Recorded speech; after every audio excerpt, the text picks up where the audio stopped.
this week in the editorial that Mr. Imbert is saying that every year we have 25,000 vehicles that are being licensed on the road in Trinidad. It means you're adding to the number of the amount of traffic every year.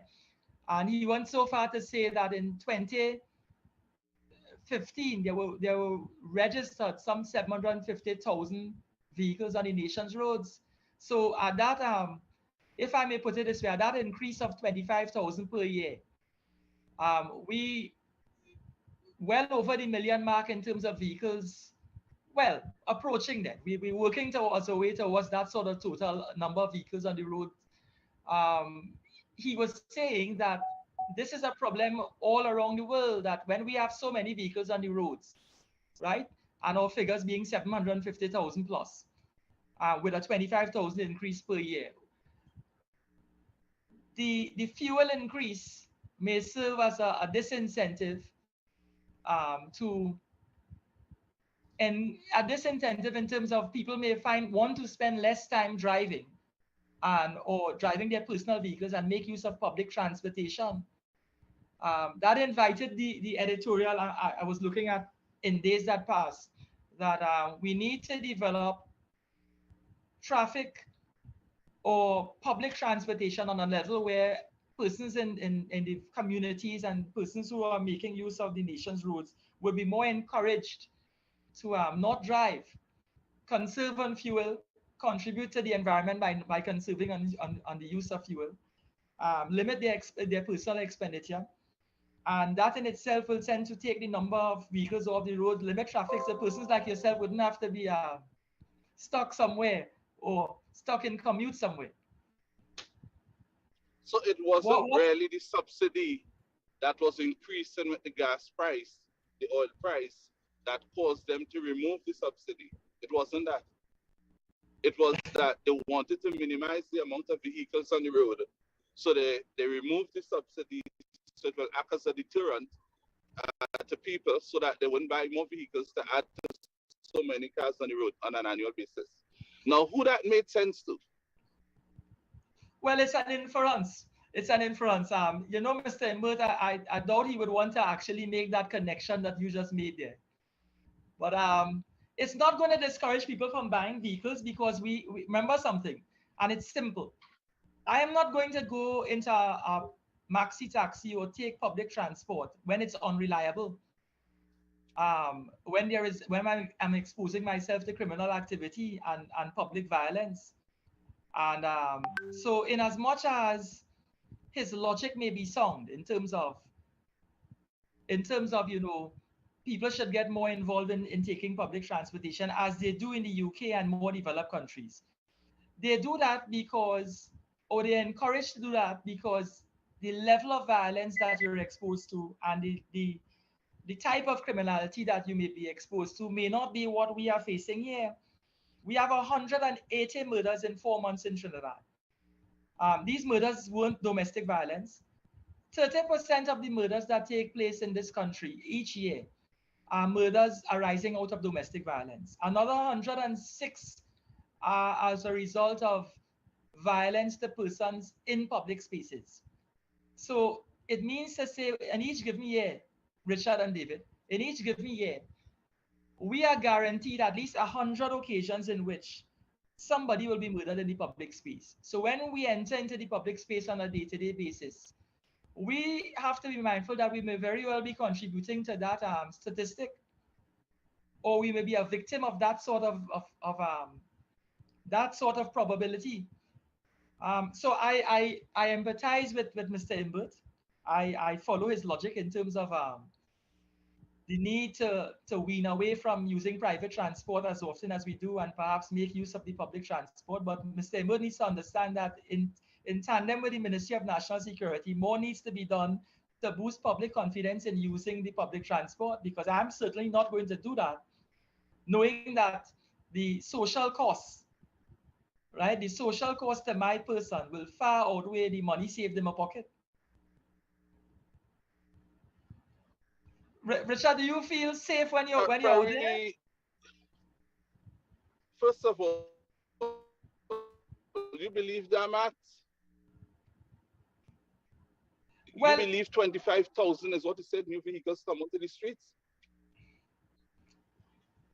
I have to trust the maths. I have to trust the statistics. If my finance minister is saying that to me, then I don't want to doubt. I don't want to doubt him.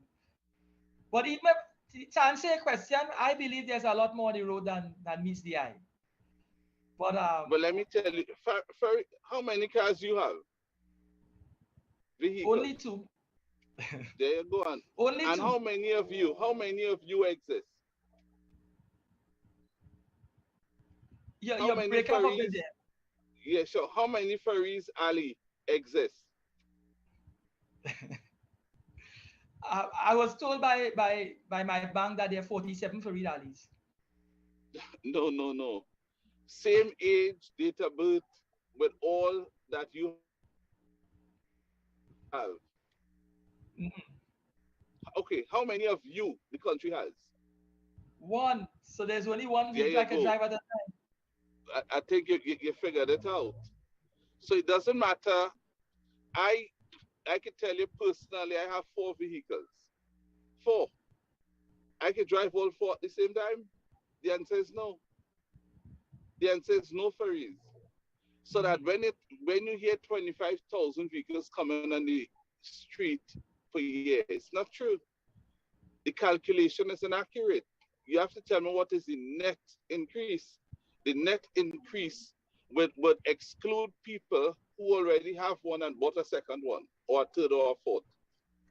Yeah. Because once you, is only one vehicle you can use at a time. So if Mhm. you decide today to pack up your van and drive your car, it's only one of your vehicles on the road at that time. Yeah. You understand that? So Mhm. sometimes what they find is a person who already has a vehicle went and buy another vehicle. Yeah. And you're gonna get a few new ones coming on. What he had to tell us is what is the net increase and how he calculated that, Yeah. right? Well, And Richard, one of the there's ways you another. can do it is to go to license office. Every time someone purchases a vehicle, check to see how many vehicles remain currently in that person's name. Yeah. And if that person has 2 vehicles on his name, then he must still be counted as one. Right. Yeah. So to I tell follow me you. 20, yeah. But you see, politicians, they would use what they have to use because it serves their purpose at that particular time. And it comes down to people like you, Faris, and myself to do what we must to come up proper approaches, the proper calculations, the proper formulas to inform the population about what they need to be informed about. Yeah. So I don't buy that unless he comes and he says after they go through license office database and they work out how many new drivers came on to the system who bought vehicles, not just that you have a license, you have a license in the system. But that's Yeah. not the one you're looking at. You're looking at those who have cars when they take the certified copy. That's when they Right. have a car, right? Yeah. And from what you have said, he hasn't said that. So I don't know that it's 25,000. And forgive me, I'm not like you. I'm not relying on what they tell me. I know politicians far too well. You understand? In fact, I'll go as far as to say it is more likely what a politician tells you to be inaccurate than anywhere close to be accurate. You will trust Travis. Come on. What? No way. Not me. On another note, I was reading Yeah. where on Monday's newspaper, the 2nd of May, um, that Mr. Sinanan, he he went to that area in Tunapuna. He traveled all the way to Tunapuna and accompanied by police officers, um, Sergeant Brent Batson, the traffic engineer, Adam Pigot, and they examined that area in Tunapuna. There's a lot of accidents that take place in that intersection by Makoya and the priority bus route. Every year, and I live in that community, guys, so I can attest to some of that happening every year. And I could say every year from eternity that a number of vehicles don't slow down when they're traversing that area, north heading south towards the Churchill Roosevelt Highway, and then east going west along the priority bus route. And there are a lot of collisions. But it's not just the collision. There's an 18 feet deep drain just south of the bus route. So whatever happens, it's like a band shot. Vehicles crash, and like a band shot on a pool table, somebody ricochets off the other and ends up falling into the 18 feet drain. And well, with social media, everything is highlighted now. I remember some years ago, a vehicle landed on all four wheels properly fitted in the drain because the drain is that huge. So we Oh as yeah. children used to go there now and as I would say, supervise. We would mark up how the wrecker is coming to pull that out of the 18 feet drain. But anyway, having said all of that, that narrative will not change. Mr. Sinanan is saying that that area that people are saying is blight. So many things happen that it's not blight. He's saying that there are a number of factors that they're going to be looking at in order to improve that situation to ensure that accidents and occurrences there doesn't happen in the future. But what strikes me is this, Richard. Um, Mm-hmm.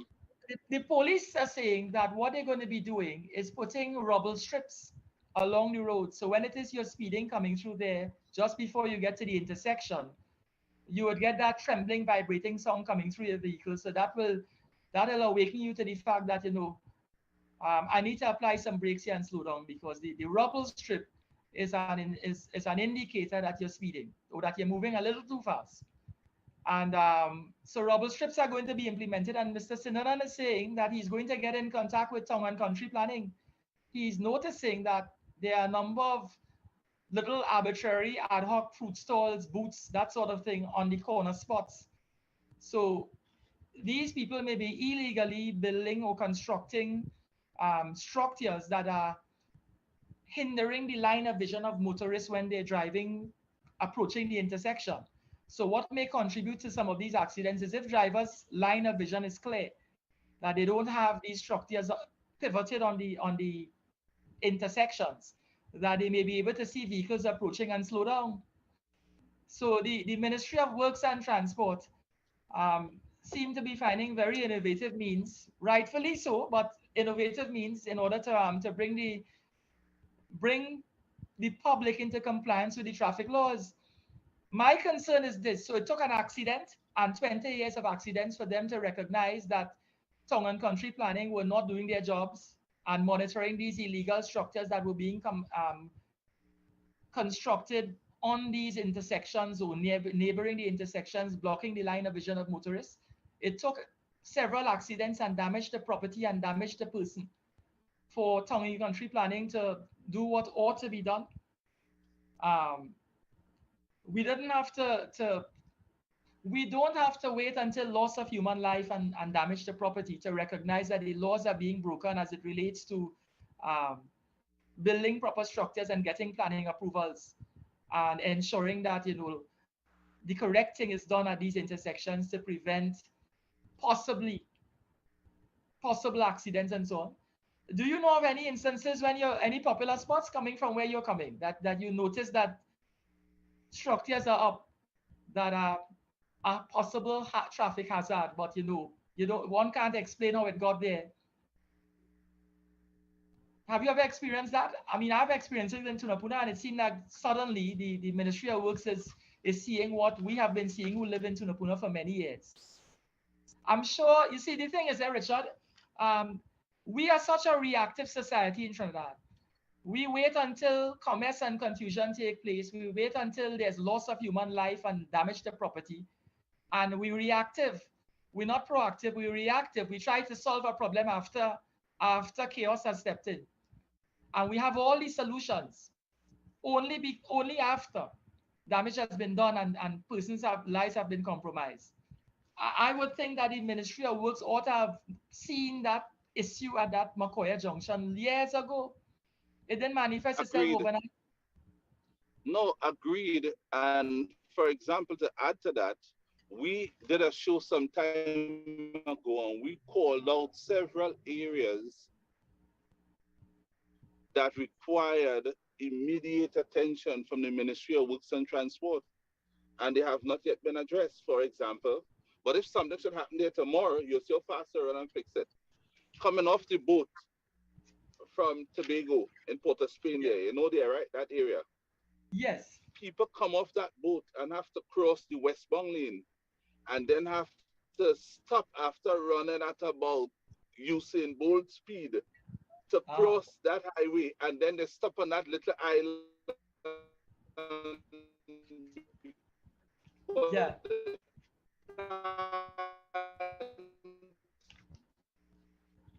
But if the only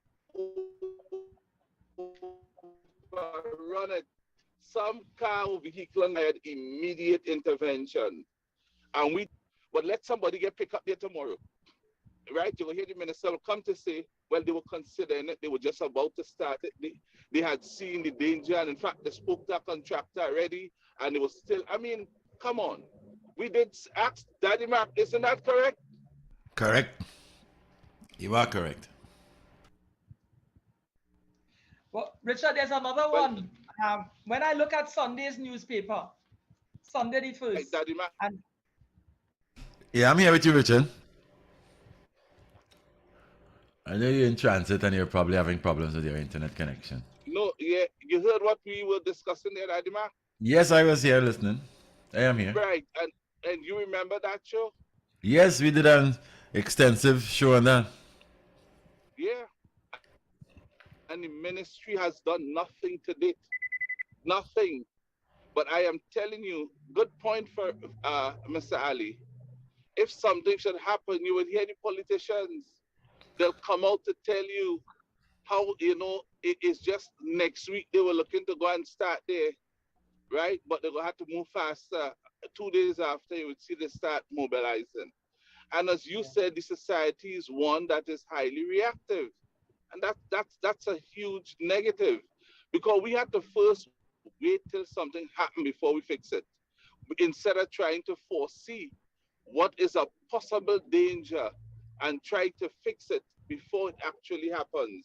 We don't do that, and that's sad. And once we continue to be in reactive mode, I mean, it's high risk for a lot of people in this country. And this is why sometimes you need some of the best and the brightest in certain offices, so that they now could use the intelligence to see and foresee things, you know, and correct it. But what could I possibly say? Something else. But good point, Miss Ali. I was also reading in an Express article by Carolyn Kisoon, where the regional corporation chairman, Dr. Alan Sami, he commented on an accident that took place and loss of life of one Terry Subnaik, a 28-year-old, where when he was conducting his vehicle down the Solomon Hochoy Highway, that extension in the area of Debe, he was saying that there were concrete pillars in place, and for the commuters who are conveying their vehicles down the road, sometimes they lose control of their vehicles and they crash into the concrete pillars and lose their lives. um, Alan Sami was saying that we need to be a little more inventive in terms of the policies we're putting in place and the structures that we're putting in place, um, breaking the well, at the end of the highway in this instance, or simply to those concrete structures might be a danger. This young man, a 28-year-old Terry Supnaik, had there been any other form of a barrier there instead of concrete pillars, God forbid somebody crashes into that concrete structure, there may not be a loss of life. And Alan Sami was stating that he've made numerous pleas with the Ministry of Transport to put, instead of concrete barriers, to put barrels of water and other less life-threatening um, barriers.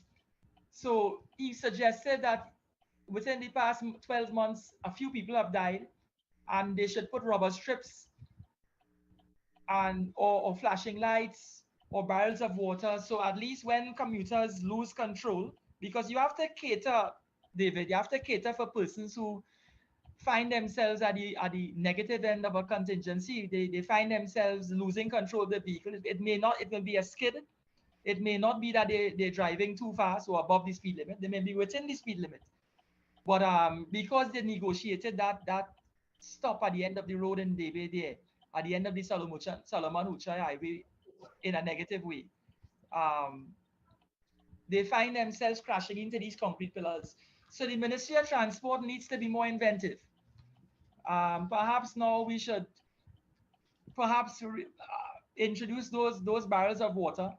So if it is you crashing into that, chances are that the impact upon contact might be sufficient to bring your vehicle to a stop without causing deaths and loss of life and loss of property. You see, the thing about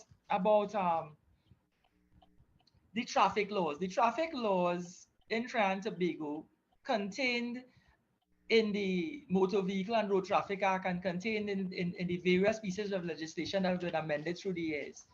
They are only there as a guide, and we as commuters, that applies to everyone. We need to be not only mindful of what the laws are, but we need to be mindful of the sort of defensive driving that we ought to engage in when we're on the nation's roads in order to prevent loss of life and loss of property, not only to ourselves, but to our neighbors and the people on the road with us. We are responsible for each other. These collisions that took place at Makoya and that have been taking place at various intersections, and these oversights, and when I say oversight, I say that in terms of missights, in terms of the ministry not seeing what may be better means and mechanisms of controlling um, traffic. These things need to be looked into in a deeper, more holistic way. Um, and with the combination of the law and insightful thinking by our citizens and the people ministering the Ministry of Works and Transport in putting things in place, we might be able to save more lives. It was said that so far this year, we've had 35 road deaths, which is 4 more than there was this time of the year in last year, 2021. So that statistics prove that every year we are within that figure, or we are maintaining the consistency of loss of life on the nation's roads when we should really be trying to decrease the number of road deaths overall. These things are it's alarming, because when one person dies, that's a family with one less human being, one less person to look after a household or to contribute to a household. So there's a social cost. Mr. There is a McIntyre. social, there is a social cost, and that is true. But one of the things I wanted to touch on that you raised just now was the rubber system. You said they put where the car would vibrate. Yeah. Yeah, I think that is a very good thing, because while some cars come with the technology in it today, if you fall asleep or you just drift off your lane, it wakes you up. It tells you. And if you come into close to an object, a vehicle, or if you drift off the road, the accident alert start to make one set of noise. Sometimes your whole steering start to vibrate, right? Yes. But the cars that do not have those features, that system that they put in place is a substitute for what the cars are coming with now. Some cars, right? Right. So that when you hit that, you're coming into this zone, and therefore it's time to apply some brakes or prepare to begin the process of applying some brakes. So to me, I think that is a very good thing, if that is what the Ministry of Works is looking to do now, in fairness to some of their efforts that they have done and continue to try to put out. Right. Well, Richard, I was also looking at let me change the flavor of our discussion. We were talking Yes, more or less yes. about we were talking more or less about something current that touches all of our lives. But there's something else interesting that I'm reading in the newsprint. I was looking at that international um, column in the Express. A British lawmaker, right? And I'm quoting here, Neil Parish, a member of parliament since 2010. He has recently resigned from the British Parliament. And if I Why? may, well, what I'm reading here, the veteran politician from the Conservative Party, he got himself involved in what they refer to as a sleaze scandal while Parliament was conducting its affairs, and he was representing his constituency, if we may put it that way. He admitted that he, in a moment of madness, and I'm quoting, in a moment of madness, he found himself looking at porn. He was looking at porn, and he was discovered by the persons around him and exposed by his fellow MPs that we are carrying a serious discussion here concerning national interests. And our conservative politician here, sitting on the incumbent government side, has found other ways and means of occupying his time. I don't want to say in a more meaningful way, maybe it's less meaningful, but he found it meaningful enough to engage in that sort of activity on parliamentary time. But that's strange because three persons were kicked out of the House of Commons about 4 years ago for that same thing. And if he's in there since 2010, what's going on with them? But Richard, I think I could answer that question. He wasn't in caught. England you're talking about, right? Yeah, but we could answer that question from the narrative that is being carried here. It seemed like he wasn't caught 3 or 4 years ago. This time he was caught. Someone noticed what he was watching. So you say, oh, so he knew they were doing it. He knew what they got kicked out for, but he kept on doing it until he was caught. Well, he offered an explanation. In all fairness to the gentleman, Well, Mr. but Parrish. it's the one thing with the English Parliament. It's not like in Trinidad when they send it to the Privileges Committee, you know. Yeah. You're gone as a kitchen, that kind of slackness, you know. Well, one thing struck me, That is Richard. not for the British people. Yeah. He was contrite. He was contrite. Mr. Parrish was contrite about what he did. In fact, he offered an explanation. I found that was admirable. When I listened to the explanation, he said he was Googling information pertaining to a tractor, and mistakenly, when he Googled, he ended up on a porn site. I don't know how tractor and porn site could be. I don't know what sort of traction he was getting when he was trying to find information on a tractor and end up on a porn site. But he said that was mistaken, and it was. Yes. So let us put it this way. He offered that explanation and said the first occasion that it happened, it was a mistake, an error. But then it happened the second time. And he was good enough to say, well, this time it wasn't an error, that he consciously tuned in to this particular site. And he put his hand in the air and accepted wrong, and he resigned. So the Scottish First Minister, Nicola Sturgeon, she said that Parris's resignation is a moment of truth in the UK, and that enough is enough. Women MPs who comprise 40% of the British Parliament, they were saying that the sexual harassment that they've been subjected to, and the sexual innuendo that they've been subjected to as women in the Parliament by the men, it needs to stop. And the actions of people like Mr. Parrish in his moment of madness, it's just reminiscent, and it speaks to the culture that exists among ministers from time to time. It's a sexist culture, and the Parliament needs to be purged of that. But Richard, when I say that, I'm saying this, and David, you're here to correct me, or stand by me if you wish.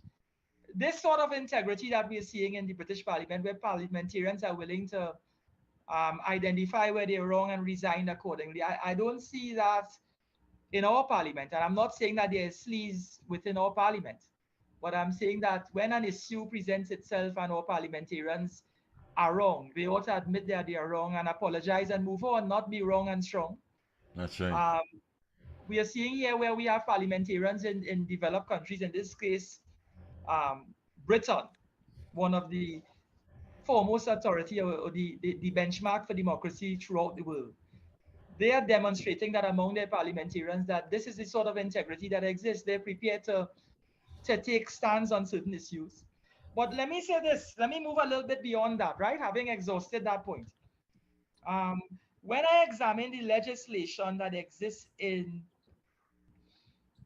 Barbados, there's a sexual harassment act in Barbados that is in existence. So when we see simple things, and let me give you some examples. When we are in Trinidad, we have a culture where we heckle women in the road. You know, you might make a comment about how they look and how their clothes fit, and it might appear to be complimentary, but in some ways it could be demeaning and all, because you may be making comments about women and their body parts that in your mind it's complimentary, but to them it's demeaning. So with the Sexual Harassment Act that is in existence in Barbados, if an individual on the street, meaning the average person, the reasonable person, or it could be an unreasonable person, the point is the casual stranger in the road sees a woman passing and start making comments. Um, that comment that might be salacious, that comment in itself could be deemed a criminal or reminiscent or synonymous with or fitting the factual matrix of what may amount to a criminal offense. If the woman makes a report at the station and that person is arrested, once investigated and it falls under a breach of that provision, an individual may be forced into a police station and made to answer to the comment that they make, and one may have to investigate and assess in what way it offended the individual, meaning the victim, the party, the woman, and see what corrective measures could be taken. What arises out of that sort of activity, David, is we become a more educated society and more conscious and more socially conscious of our sisters and mothers and the females within the community that we interact with, that we don't feel at liberty to make salacious comments or make comments that may border on sexual harassment. Hmm. But that is Barbados. We don't have that equivalent here in Trinidad and Tobago. No. I was talking to a friend who's in Parliament. I don't want to call names, and I was suggesting to her, I said, why haven't we addressed that as a nation? Because it's a Caribbean thing. Hmm. And I'm saying that in terms of, we tend to heckle each other. We like to give pecan. We like to make comments to each other about each other's person. And even with men on women and women on men, comments go both ways. So I'm not saying that it's just a man harassing a woman. Sexual harassment has to do with gender. It doesn't have to do with any particular male on female or female on male. Hmm. Uh, so many of our the laws are now, our laws have been upgraded and updated, and laws have been laws as it relates to revenge porn is now in the public space in terms of legislation adjusted to suit. Perhaps we need to ensure that we have a more communicative, sensitive society. Introduce laws like our neighbors Barbados have done, which speaks to sexual harassment, and that spills off into the workplace, because we may find women find themselves, when they work in an environment with only men, or they work in an environment where it's predominantly men of a certain age bracket. And I'm not saying that these comments come from men of a certain age bracket, but you may find men on the whole, but particularly when you work in an environment of younger men, there may be more of a tendency to make inappropriate comments. Hmm. But because there is no legislation in place, our women folk depend on company policy or company policy manual that speak to how workers interact with each other on a job site, or how staff interact with each other in a company. And therefore, the company is left with the responsibility to call John or Paul or me into a room and have a discussion with them about their office conduct. In other words, the policing is done at an internal level. The policing is not at a national level, and the redress is not at a national level. The redress is at an office level. So if you work in an environment where, let us say, the employer is the offender, who is going to police the police? Who's Hmm. going to police the employer when he is the problem? Right. The employer is in a position where he could police the staff where the problem seems to be originating from amongst his staff. So therefore, he being the father of the organization, Hmm. or the father figure, or the employer, as we say, he can police his own people there. But until we have legislation that hints to a policy on sexual harassment and that sort of thing. We may not be in the 21st century and may not be developing at the pace that our neighbors are developing, where we could deal with situations like this. It's really sad. I think it's food for thought. I think it's so in keeping with that, what we were discussing about the sleaze situation in the British Parliament. There's honor when politicians can accept responsibility for their actions, but there's also a need, and spinning out of something like that, we need to recognize that in this 21st century, there are issues that we have to address our minds to. And I think that the evolution of the Sexual Offences Act, as it speaks to sexual harassment, or the creation of legislation that speaks to sexual harassment, that ought to be a figure that we need to dwell on. David, I don't know if it is. I should have mentioned this earlier. Mm. This issue that we have, the report on the blackout is right within our hands. Yeah. Quite The good interesting, isn't it? Marvin Gonzalez came out and said this thing all started from a 21-meter fungus infected tree that fell on a main and triggered all this blackout and all this inconvenience and loss of labor, if I may put it, in terms of so many businesses, Productivity. productivity. Yeah. Um, You don't I find that very interesting? I mean, I've seen trees falling across power lines already.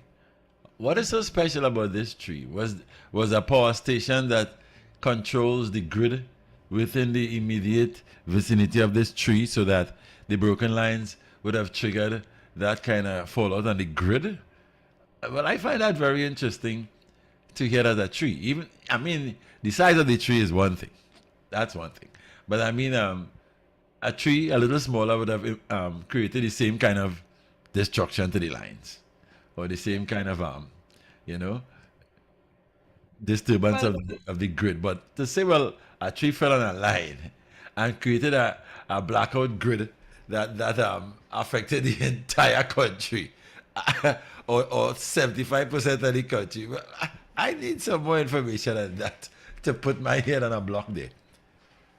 I mean, well, come on. It sounds as though I it agree. was just a broad brushing, to avoid any more questions as if heads should roll or who was responsible or anything like that. I see it as that. But Ansel Roger, Yeah. the ever famous Ansel Roger, the head of the JTOM, Yeah. he's saying to us that he find that, unquote and unquote, he find the minister's explanation is hogwash. He said that's how there's a bigger problem. Yeah. Mr. Roche came out and made some very caustic and cutting remarks. He said that the TNTech has been outsourcing the work as it leads to the trimming of trees and the cutting of overgrowth. They've been outsourcing that and not leaving it to the persons who have done that from done that in years gone by. So Yeah. because they started outsourcing and putting that responsibility, Richard, before because now they started to outsource, TNTech is outsourcing the work in terms of the persons who are cutting all the trimming trees and cutting the undergrowth and the overgrowth in strategic spots.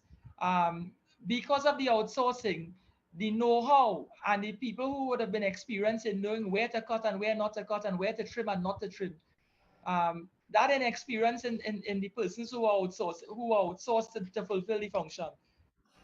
They missed that fungus infected tree that fell, and therefore the spin-off effect is we had a nationwide blackout. I tell Um, you, for Roger hours. said that is hogwash and he's holding the government responsible. And then what amazes me is Mr. Roger goes out to say that this government is the most corrupt government in the history of Trinidad and Tobago. I found that amusing. When I read that, I read it twice. And then I read it a third time. I couldn't believe that sort of pronouncement was coming from Mr. Roger as it relates to this government who is doing so much work.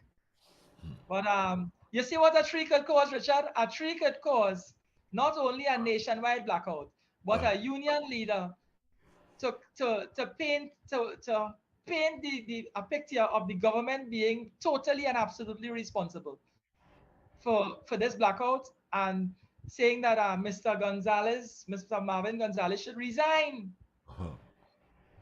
Well, let me ask you, So Farid, you Take believe up your the volume, report? Richard. All right, hold on. You hear me? Yeah, we yeah, could. yeah. Yeah. You believe the report? Can you take it up a little more? Is there any more you can take it up?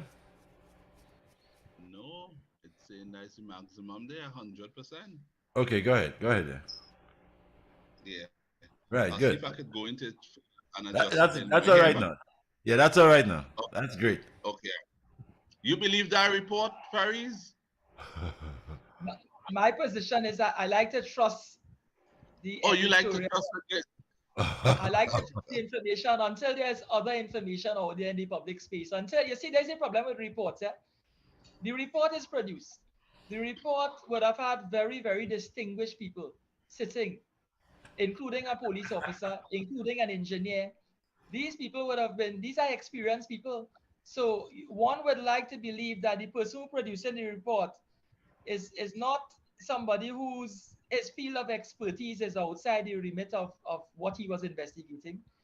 So until there is better, until there is other, I don't trust that that tree really caused a nationwide blackout.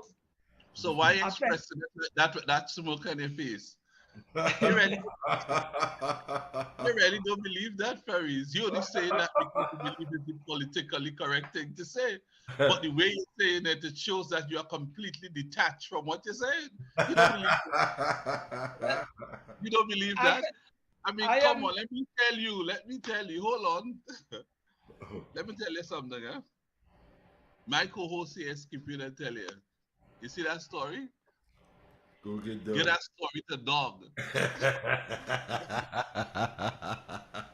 Now, let me ask you.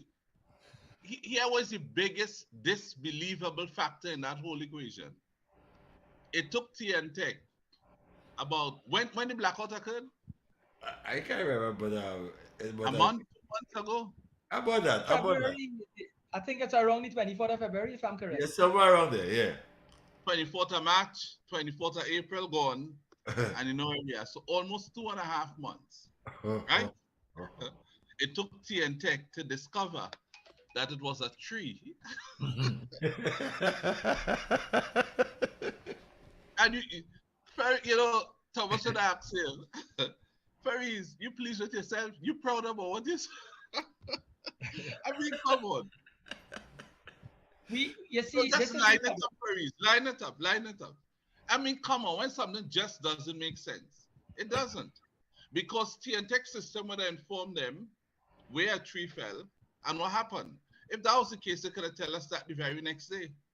Almost a whole day went before and they told us after, and the minister too, that they couldn't accurately tell us what triggered it. Now their system will tell us what happened and where the problem was triggered from. And if they had gone there, they would have seen a tree on it, and the explanation would have been obvious. So where that tree was and where the line was, be outside in the ocean, it was a tree in the ocean, and or, TNTech Well, could get there before a week.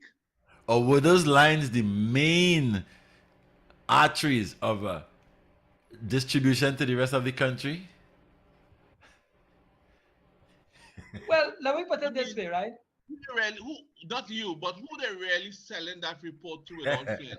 That's a good People in question. TNTech, some of them ought to be fired, and I'm not making any bones about that. And didn't I say that from day one, management?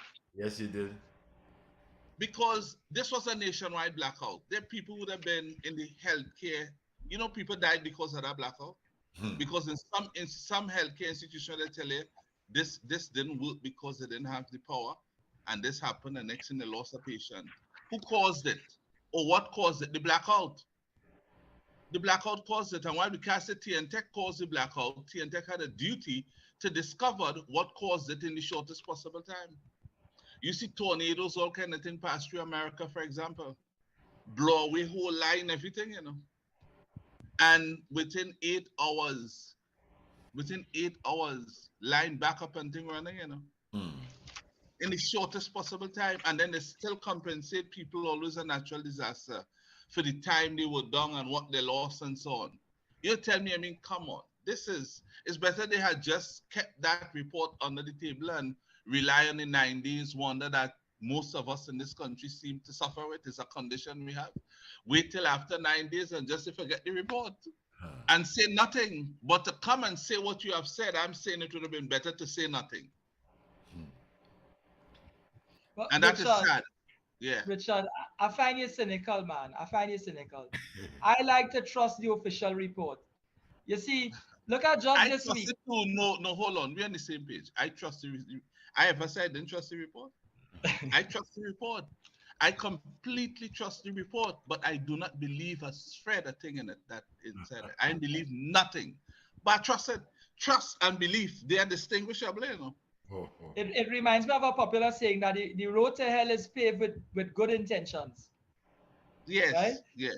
It's paved with good intentions. So many people engage in things on a day-to-day basis. These reports, it was well intended, but we're still well on the way to hell. It hasn't changed it. Agreed fully. So I don't believe that report. They would have to hire someone to help me. Or I may have to hire someone rather to help me understand what I'm missing right now, because I don't believe it. I trust it, but I don't believe it. And I think a report of that nature should be so, what should say, critically and accurately done that it must be able to convey confidence in it when you read it.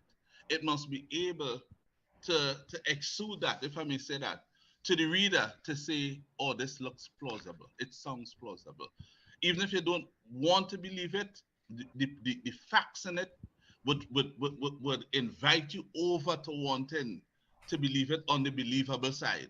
That wasn't done here. A tree fell, and and it took almost supply for almost I was about to say something before I saw a very austere looking gentleman face come up on the screen. And I should step back now in terms of making the comment, but I'll make it anyhow. And maybe we could use that to introduce him into our... No, but let me just tell you this. Hold on, Paris. Look, Guy Griffith is here. I'm not going to introduce him. You'll get to do it formally in the next 4 seconds. It had a fire in Silots. Guy was commissioner. You know, Guy was able to go down there and lead the operation and communicate to the national community more than the firemen were able to do. And people understood what went on in the shortest possible time. Not so that, man. Yes, of course. Didn't we do 5 shows on that? Yeah, we did. I stepped out of being commissioner and became the commissioner of fire too, because he was able to share with the country. He was well intended, but there was a key factor. It had speed in it. Yes. We got information in real time and as quickly as we possibly could have had it. And we were thankful for that. TNTech wait 2.5 months to tell us they now discover a tree fell in the line and the whole country was in darkness. No, listen, I'm sorry Skippy wasn't here. Because I like to say, take that story or that report and get dogged. I can't even say it as he will. But let me allow you to introduce our guest, Faris. Mr. Griffith, good afternoon. It's so lovely to have you with us and to see you in this current incarnation of yourself. I know on a previous show and in previous interviews, you would have been approaching us from a different angle. So you've changed your angle, but your purpose is still nation building and still contributing to the development of this country. And we're happy to have you this afternoon. Thank you very much. Always my pleasure to be here. Thank you. So tell us something. Now tell us about what you've been doing with yourself since demitting office, so to speak. Well, most recently, I'm recovering from COVID. So please excuse my voice. But eventually I gave COVID 2 buff and I think it's on its way. So it'll just take me a couple of days again before I fully recover. So just excuse this. Since I left as Commissioner of Police at the end of my contract, I have been spending more time trying to clarify lies, misleading comments, false information by a government that spends more time trying to destroy and try to discredit those who are opposed to them rather than trying to run the country properly. Which is it is unfortunate, but so apart from me trying to clarify all of the rumors and lies based on the orchestrated plot by the administration to lie about Gary Griffith, and it has backfired. They've done a boomerang job. It has just added to my national support. I have been spending immense time speaking to a number of persons throughout the country, the length and breadth of the country, as it pertains to the direction of the country. And that is the reason why I have moved to another step in a political sphere towards trying to see how we can transform the country in the right direction. So my question is this. I think that you have a certain level of national support here, given the contribution that you have made, not only as a minister in government in times past, but the wealth of experience you've brought. You've served in the defense force at a senior level. You've also served as Minister of National Security, Commissioner of Police.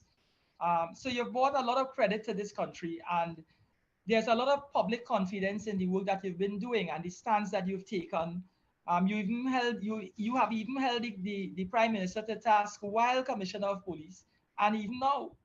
So sometimes you find persons in positions like yourself who, from time to time, might want to toe the line, but you weren't the toe the line kind of guy. That sort of inspiration and that sort of acumen that you've gathered through the years would have contributed to the person that you are. What do you hope to achieve in the formation of your party? And what is the vision that you have for your party moving forward in terms of, we're looking at 2025, because I mean, realistically speaking, there's a general election in a few years. Yeah. What do you hope to achieve in your endeavors? And do you realistically see yourself making that inroad into the national politics under your current umbrella? Yeah, sure. Okay, well, just two words. The first word, honesty. What you spoke about, I have always maintained the stance that when you swear an oath, you swear an oath to your God, your country, and the people of that country. So it was on two occasions I've stood up against two different governments, two different prime ministers, on the stance of I am not going to do the wrong thing as much as it may be the politically correct thing to do. The first was in 2015, when I was being influenced by some to state that I had amnesia and I could not recall the facts of a matter that is before the courts. So I wouldn't say more on it. And I said, well, fire me if you have to. I am not going to lie. Fast forward 4 years later, Prime Minister alluded to the fact that he wanted the police service to arrest persons, breach their constitutional rights.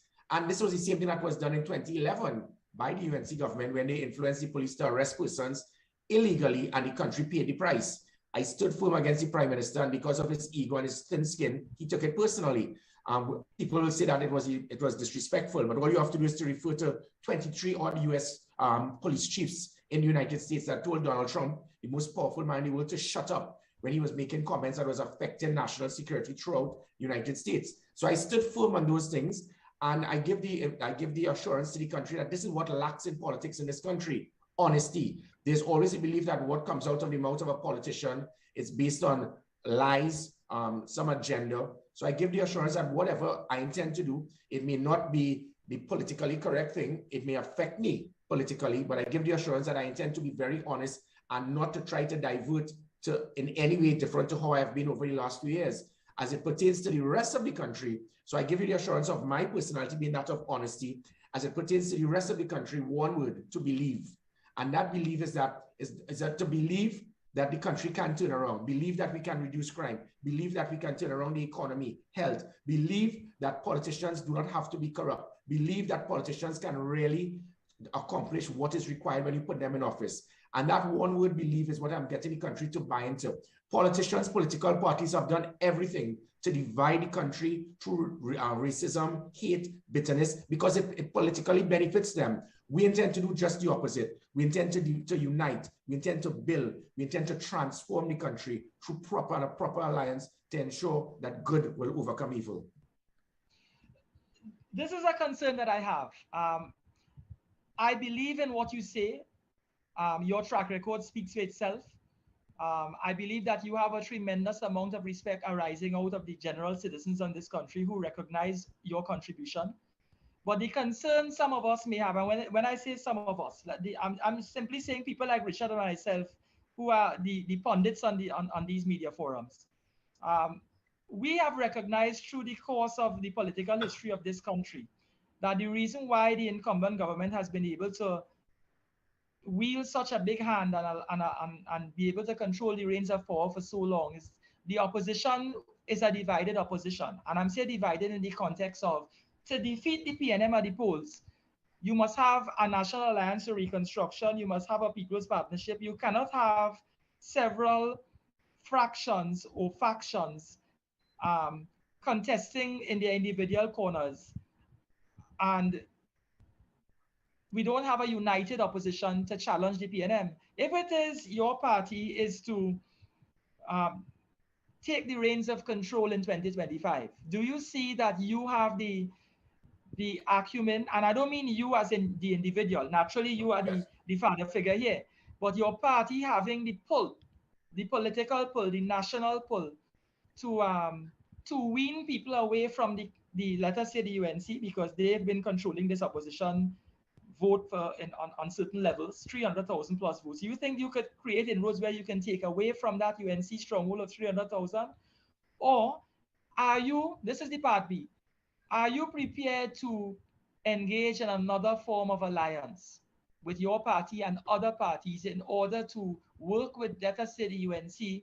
And I'm not saying the UNC under a UNC flagship, it could be your flagship, but Yes. bringing the UNC under your fold, because realistically speaking, you may have the best policies and you may be the best person, but until you can pull everybody together, the PNM is going to control things.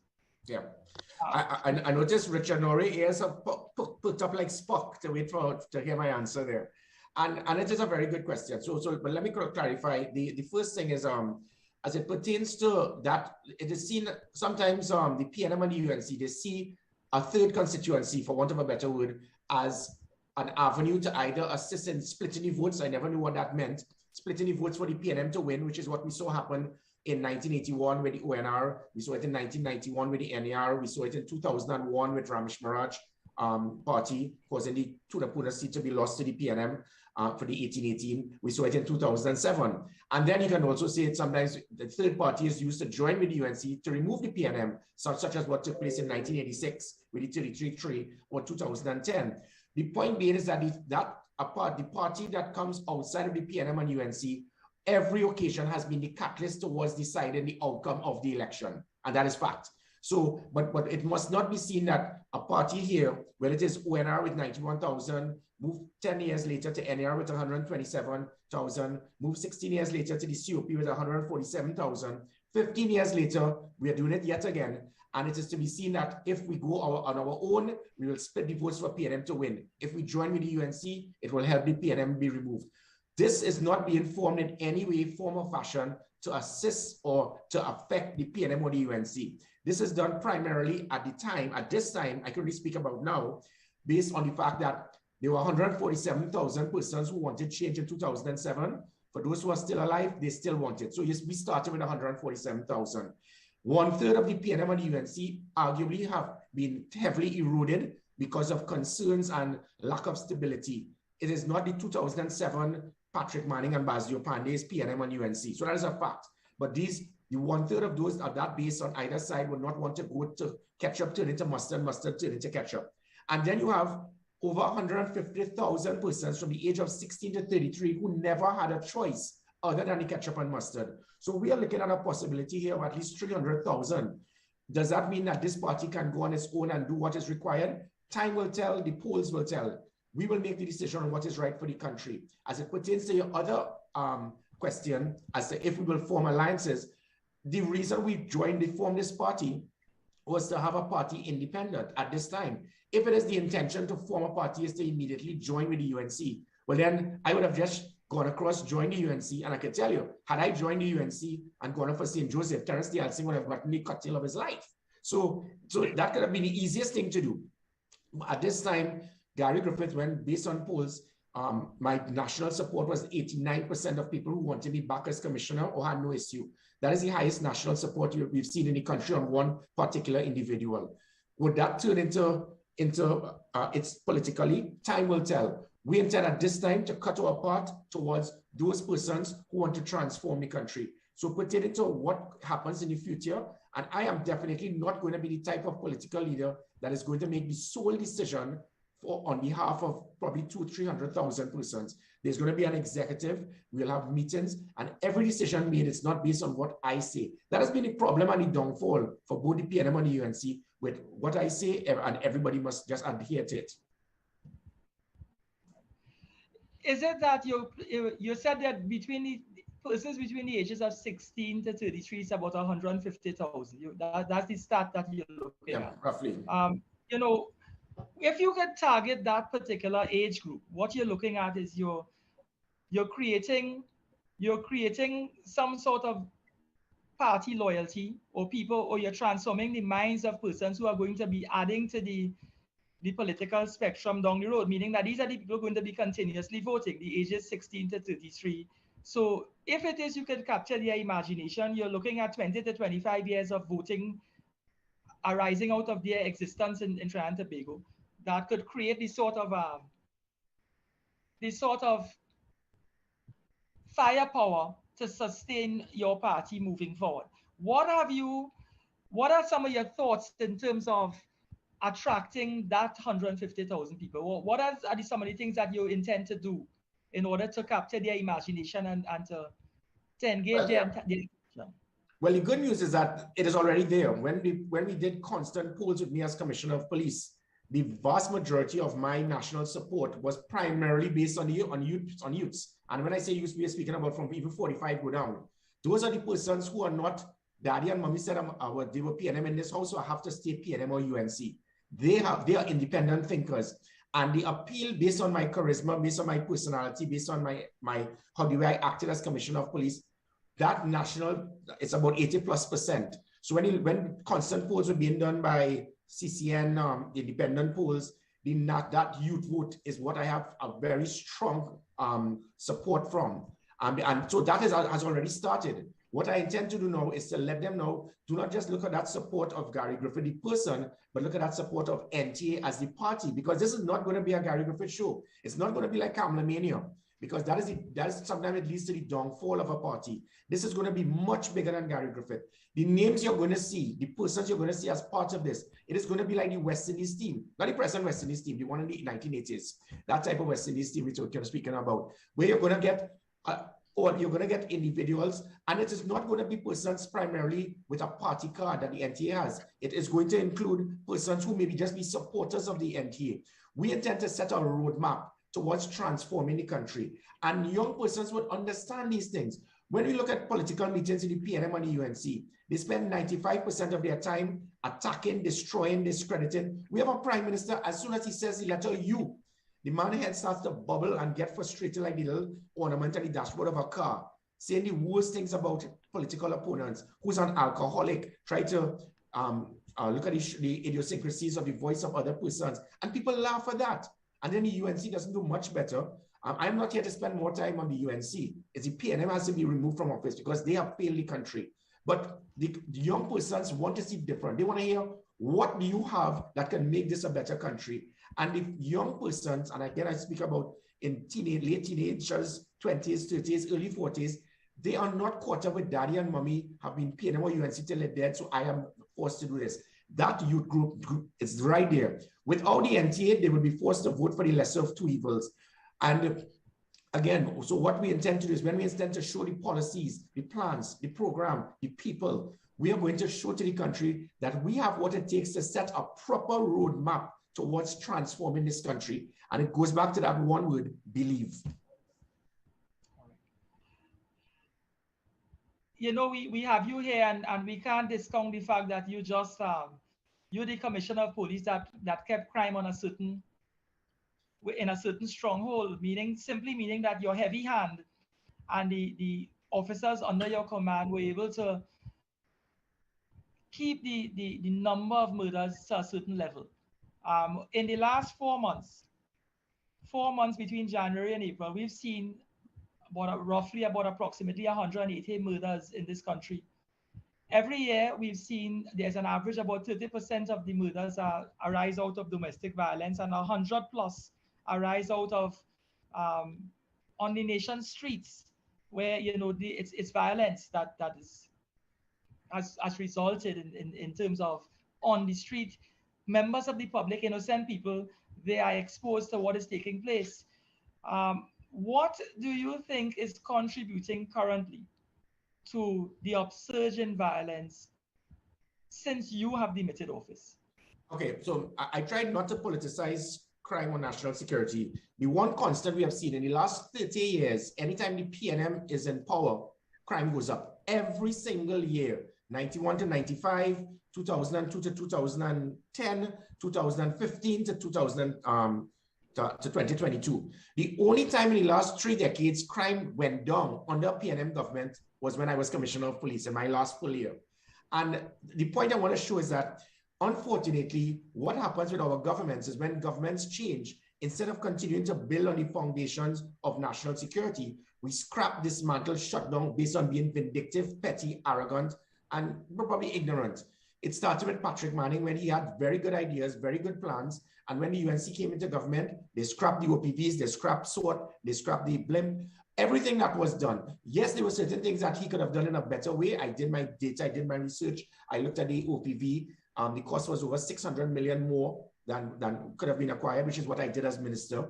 But the UNC scrapped everything. Fast forward 4 years later, when the UNC left government, PNM scrapped the National Operations Center, which is what Richard was speaking about with the nationwide blackout. Had there been the National Operations Center, you would have been getting real-time information as you were getting during the fire in Sealots, during the nationwide flooding, during the earthquake, during the riots that took place, real-time information. So the NOC, every single thing that I put in place has been scrapped, dismantled, and shut down because of pettiness. And it helps no one. We put a lot of work. It took me 15 months from being Commissioner of Police. And then after 15 months of hard work, setting the foundation to transform the country, working with our international allies, I put in over 100 different policies using technology, systems for proper leadership, accountability, management, and measuring performance, getting a high visibility, providing a deterrent, proper technology, better policing, predictive policing, anticipating the crime, making sure that we have intelligence-driven policing. And because of that, the criminals backed off. In my last 8 months as Commissioner of Police, we were going at a murder rate of 320 per annum. In the last 8 months since I left, it is now over 600 per annum. And more importantly, the murders that would have been taking place under my last 8 months, kidnappings went out the window. That ended. Home invasions, that all the murders that you were getting would have been isolated situations, gang upon gang. Now they become brazen. You've daylight robbery, home invasions, kidnapping, murders in broad daylight, because the criminals do not see a deterrent. There is no fear factor.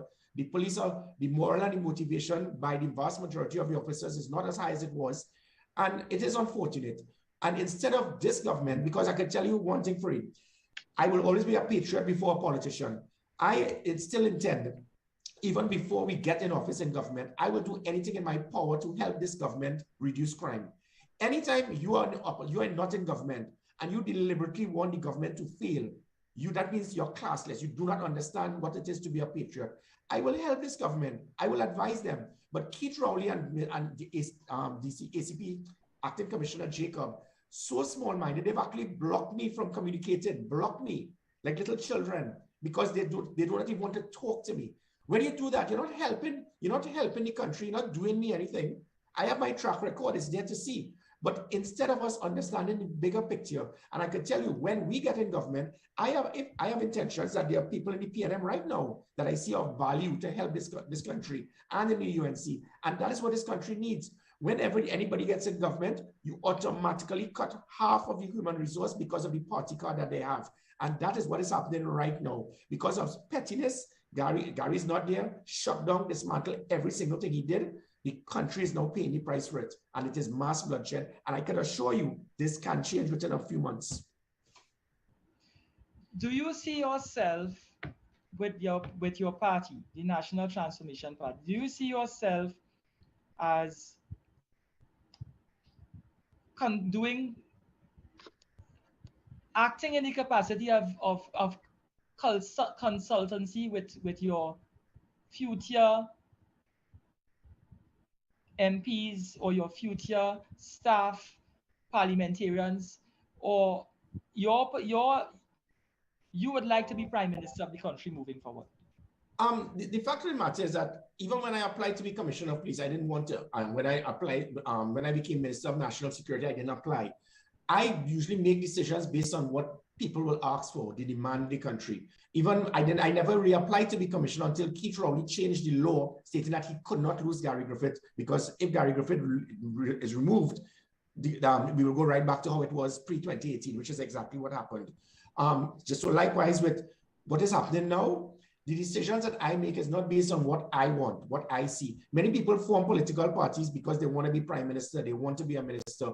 I am doing this simply to be a simple, loyal servant and to help my country. I spent 17 years in the army, willing to put my life, taking a bullet for any citizen of this country. I was the youngest officer during the attempted coup. I was the first Trinidadian to return with a UN peacekeeping medal. My life is one dedicated to serve my country in any way. So it is, I don't know what the future holds for me. The country and the citizens of the country will tell me what they want. What I can tell you, however, is that, putting into that a quick point here, the things that I have seen of prime ministers is that they handpick candidates as members of parliament potential, not based on their credibility or their talent, but based on their loyalty. So what usually happens, whether it's PNM or UNC, you win 25, 16, 23, 19, 18, whatever, you now have 23 loyal persons that they will say yes to everything in cabinet and parliament. But now you have to put square pegs in round holes to make people who they don't even know Form 2 accounting, but you have to make a minister of finance. You have persons who claim they never played sport in their life, but you have to make a minister of sport. You have a man like Simon de Nobrega who cannot communicate. He has not said a word in 2 years, but you have him as a minister of communication. Therein lies the problem. We appoint persons as candidates because they're loyal to us, and then you have to box them in for them to lead ministries when they don't have the capability. I intend that this party and the future government must not go down that road. If you want to be a member of parliament, my personal view is that priority means your application is to serve your constituents. Because when these 23 odd persons become ministers, they have FNGP on a Monday, they go in the upper house on a Tuesday, cabinet whole day Thursday, parliament on a Friday. You do not serve the people who put you there, and the country suffers, the constituent suffers. Your focus is, if you want to be a member of parliament in this party, it is to be a member of parliament to spend most of your time serving your constituents. And that is what I would like to see. And the persons who intend to be ministers, that is where the upper house should come in, where it is you are a minister and you get the best minds available. You do not need a 20. The cabinet becomes very large to please persons, so they will always protect you, support you, and say yes in parliament, so there wouldn't be a coup d'etat. What a country of this size just need a 12 to 15 man cabinet, and you use those persons in the upper house. So that is, I intend to run. I would like to see a government run similar to how I ran the police service. The police service was seen as probably the least supported and trusted in the public. It was 14% when I took over. It moved to 55%. The same way I was able to transform the police service using those pillars of leadership, accountability, management, and measurement of performance. We intend to do the same thing, set a standard to ensure that anyone who decides to serve under the NTA would perform, and their performance would be measured. All right, let me interject a bit. Sorry, you'll come back with the other question. I am confident, Gary, if your party, the National Transformation Alliance, it is? Yes. If that party gets into office, that as it relates to national security, the country will be happy. I'll be happy too, because I'm confident that side of the responsibility of any government would be well executed. I honestly mean that. But when it gets into government, it encompasses more than that. What about the economic factors? The country needed to be, the economy needed to be diversified for quite some time. It has not produced not even a dead cat bounce. That's an economic term for over 7 years. So if you pull a graph, it's flatlined. and heading downwards. The economy is contracting. Has not been stabilized. As much as people would want to have other people believe that, it has not been stabilized. It continues to contract, and the problem gets bigger every year. We get sporadic how I should say injections, like how the oil prices went up the other day. Mainly from that, we got a $5 billion injection in a quarter. Outside of that, we've been suffering and we continue to suffer. Yet still, this government has spent the most amount of money in the history of any government from 2015 to now. But the economy is still down. These things, it's difficult to reconcile it. What would the National Transformation Alliance do to stimulate economic growth so that people could live better lives and the standard of living could be improved? Yeah, well, excellent question. I'm glad you asked that. And because you're correct, this government in the last 7 years, which has been the PNM's game plan, their way of trying to inject any degree of income into the country is to tax, or it's a tax their way out of the problems. That's all they have. There has been not one area of diversification that can be shown by the PNM to find any other way to have a source of income generated other than increasing taxes. And that says a lot. And that is what we intend to do, because the problem has always existed that the person who is the prime minister becomes the be all and end all, jack of all trades, expert of none. So as much as Gary Griffith may be an expert in national security, Keith Rowley, he's an expert in examining rocks and stones as a geologist, but he now feels that the prime minister is the be all in cabinet, and he will make decisions, not just on the economy. This country has been affected by health, by social development, tourism, dealing with young persons, sport. Almost every major concern in this country has been affected because of bad management, bad leadership. So I can easily come and give you several different things that we intend to do, but that is not how you turn around an economy. The first thing you must do is to treat a country as a business. The Trinidad and Tobago Police Service, I had a $3 billion budget, and I was able to run it as a business. Every single expense I was able to drastically reduce. The PS will confirm. So in contrast to the lies by the government-selected, appointed Ministry of Finance with their reports on the police service, every single expense I was able to drastically reduce. So, police governments, we love to build police stations that could hold 65 persons at night, when only 3 persons could be there. We started cutting the electricity supply, taking off the air conditioners. We were saving tens upon tens of millions per month. I was able to cut the overtime bill, which is corruption, by over $140 million per annum. We were able to look at all the different expenses. The police service was the #1 public sector that have submitted all their finances on time. We will never ask for anything else. First 5 months of every fiscal year, I was running a 7,000-man police service with 120 buildings, 2,000 police vehicles without a cent.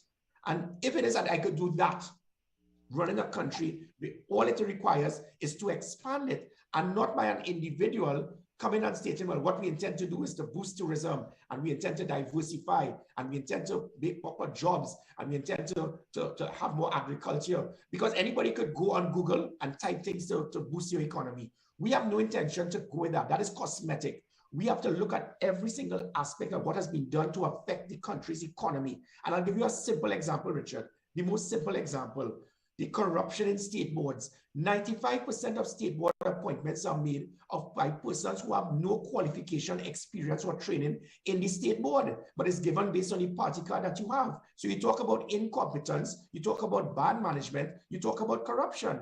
We intend to ensure that every state board, 20% of the opposition must have an input to select the persons on those state boards, to stop the wild, reckless spending, and to ensure that every state board will become financially viable, to ensure that you can get profit out of it. Right there alone, we have now reduced $3 to $5 billion in wasted expenditure that the country and the taxpayers have to see about to maintain the fat salary pockets of persons in state boards because they supported a political party.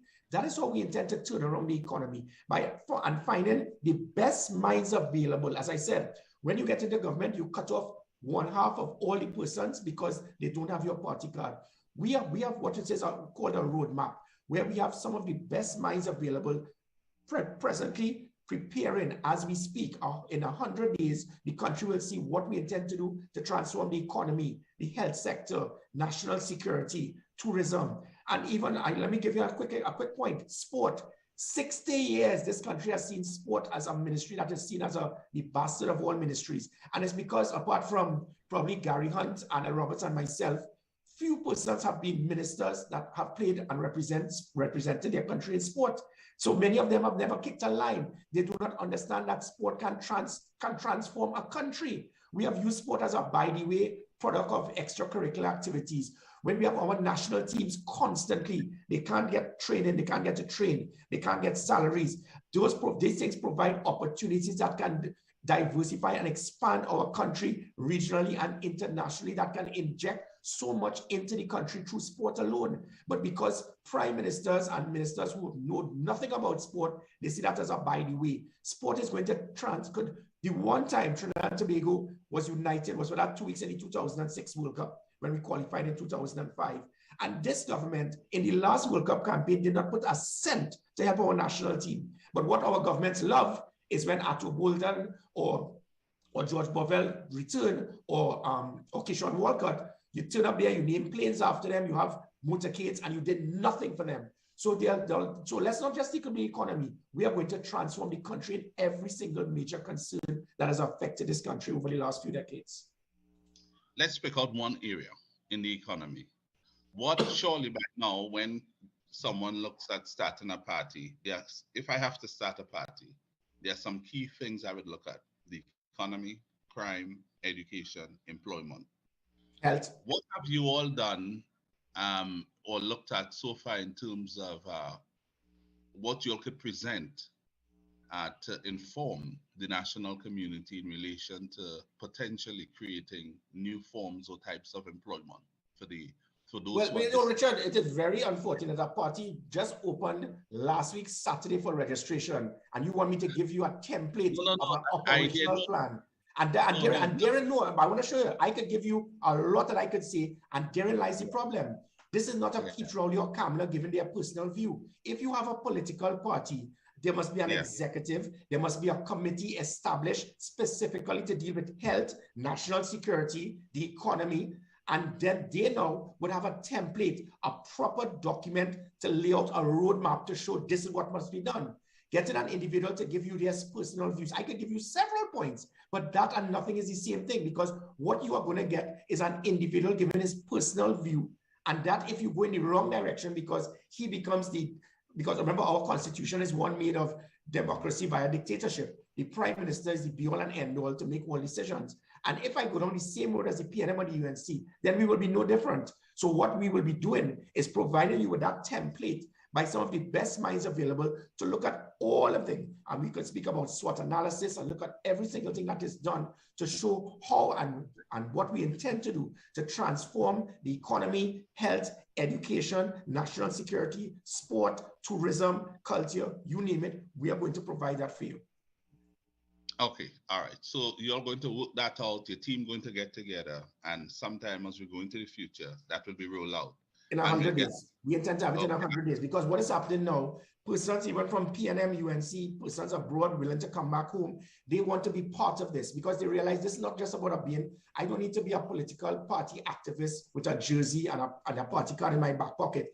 If it is that I could be part of a roadmap transformation team to deal with my expertise. We have people working in the World Bank. We have people working in so many different places of Trinidad and Tobago citizenship that are out there willing to come back and be part of it. So if we have so many people with that type of ability and expertise that can put a proper template to show how you can transform the economy, why must Keith Rowley or Kamala Persad-Bissessar give their personal view? Ask them what has Keith Rowley set in his agenda to transform the economy? You selected Colin Imbert. Colin Imbert, and the individual did not even understand the difference between votes for goods and services and salaries. He did not give us a cent for 5 months in the police service. And then he stood in parliament and said, look, I gave Gary 800 million. He didn't understand that you cannot use salaries to pay for goods and services. That is the quality of person that we have that is trying to transform our economy.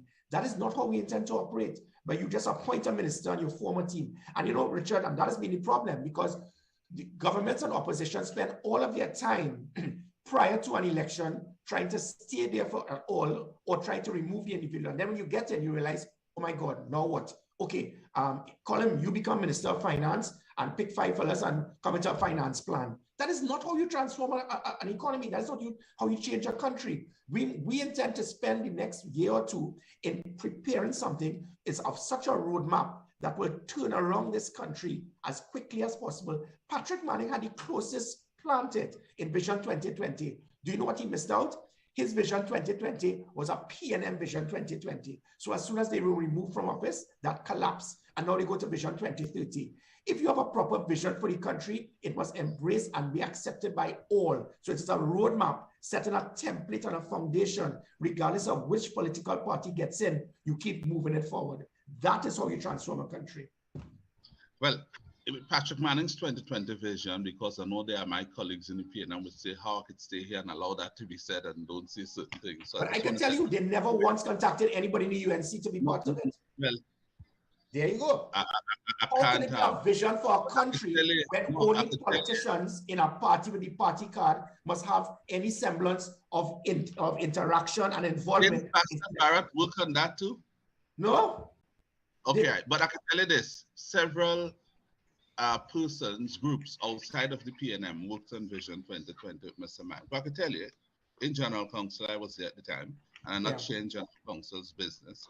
He didn't even want it to be a PNM Vision 2020. He wanted it to be a national. Yeah, and that's my point, Richard. I am actually complimenting Patrick Manning for it. What I'm saying is that if it is he had embraced the UNC, that template would have continued, but it was not done because I was in government. I could tell you there was no interaction with the so in other words, this is a PNM vision. When that happens, it becomes nothing more than a manifesto. And we don't intend to have a manifesto, given glossy data of things that we're going to, buildings that we built and what we intend to develop. No, there's a difference with a manifesto and setting a proper roadmap towards the direction the country should go.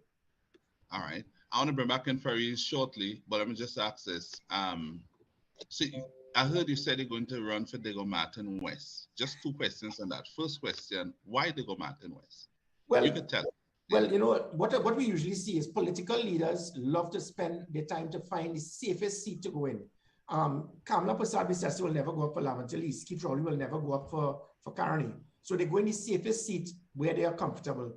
I have not trained with that. I will go in the belly of the beast. I was trained as a soldier, and I'm not going to look for something that is easy. If it is that you get there, if you recall in 2010, yes, there was an alliance which goes back to Farid's point, but Keith Rowley escaped by the skin of his teeth with Rocky Garcia losing by 600 odd votes. Nicole Dyer, she lost by 600 odd votes to Amory Brown. Gavin Nicholas lost by 500 odd votes just to call him in with. And the reason for that is because the UNC failed to put any proper support for those 3 candidates. Had they done so, the only person that was actually supporting them was Jack Warner. Had they put the effort and the support, the 3 of them would have lost their seats in 2010. And 3 months later, they lost the Diego Martin Regional Corporation. So Diego Martin is the artery. And if it is you go in for Diego Martin, it's going to filter throughout the East-West corridor. The UNC has always misunderstood that and ignored Diego Martin, the Port of Spain, the Laventilles. When that is weak, the artery becomes weak along the corridor. We intend to go and start from that peninsula, which is why I spoke about Diego Martin West. And we are going to work a lot of effort in that Diego Martin Regional Corporation. If you notice with Keith Rowley, all of a sudden the man has constituency meetings during a non-election period, directing TDT to have it filmed live, having given out laptops to schools, having cleanup campaigns in Diego Martin West. He is awake, but too little, too late. Well, it's a good thing, as I've embraced say about the country needed an option of a 3rd or 4th viable party, so that gone must be the days when a political leader could say, if not me, who? That has always discomforted me. If not you, this country have other people who could do the job. And that should compel you to do the best you possibly can for the country, because you know there are others who are willing to take a job and do it even better. That to me produces benefits for the citizen. When you have someone who could say, if not me, who, and they believe, well, they're the ultimate for the country, I think we're in a spot about it, and that spells major trouble. So I'm happy to hear that you're offering yourself as Watson Duke is offering himself. I think Michaela Pandey has a party and she's offering herself. And I would want to see all these other parties do well. I'm PNM, I'm PNM, but I'm studying the country first. And the country must never be pigeonholed into it's either or, and then we have this default position. We don't vote in a prime minister because he's charismatic and we believe in his vision or her vision, you know. We vote out one and the next one benefits. So there's a default leader. It's not one the country really wants. It's the next best thing that we could possibly do. I would want to see the country reach a place where they mobilize behind somebody because they want that person. They want that person to lead them. And I want to wish you all the best. There are several other questions I have. If you had the time, I'll come back to it, but I'll give way to Faris. I know he has a lot of questions. Mr. Ali. Mr. Griffith, we've seen over the past 5 to 10 years various pieces of legislation being passed in this country. We have the Interception of Communications Act. We had the Strategic Services Act.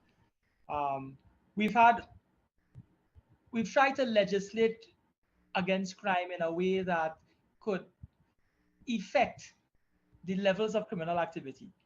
Maybe it's working, maybe it's not working in the manner that we hope that it would have worked. We have seen an upsurge in gang-related violence and drug-related violence, and gang-related murders and drug-related murders. Recently in the public space, there's the whole issue of spyware.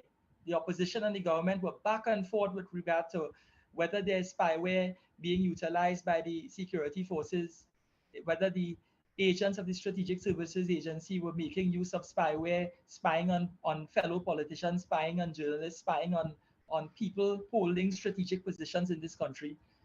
Our Prime Minister came out and said that we spent $1.6 billion on spyware equipment because we need to approach the issue of criminality on the level where shots are being called from the jails. The cyber unit might be able to detect when shots are being called, when information is being shared and harnessed and transferred and channeled. So in other words, we're dealing with crime not just on the ground level, but we're dealing with crime from a science-oriented approach. My question is this.